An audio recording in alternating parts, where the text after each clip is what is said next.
Hindi lang si Julia Barreto ang nagbalik sa ABS-CBN, pati na ang isa pang aktres na nagsimula rin sa ABS-CBN. In fact, spotted na rin ito sa ABS-CBN Christmas ID katulad ni Julia. Sa photo na nakita, kasama sa meeting si Cory Vidanes, marami agad ang excited na fans nito na namimiss siyang mapanood sa telebisyon na umarte. May mga nalungkot lang na ibang fans dahil parang malabo raw na muling magtambal ito ang ex-couple kahit sa trabaho. Parang ayaw na rin yata daw ni aktres. May nagtanong naman kung bakit pa muling kinuha ng ABS-CBN. Baka naman susunod na ay umalis ulit.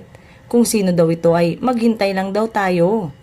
Matagal nang napapabalitang babalik ito ngunit hanggang ngayon ay tiklo pa rin ang bibig sa mga espekulasyon.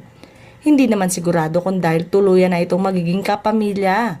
Sa mga susunod na araw nga, ay opisyal nang sasalubungin ng ABS-CBN ang Kapaskuhan sa pamamagitan ng pag-ilaw at paghahanda ng magiging team song ng ABS-CBN para ngayong taon.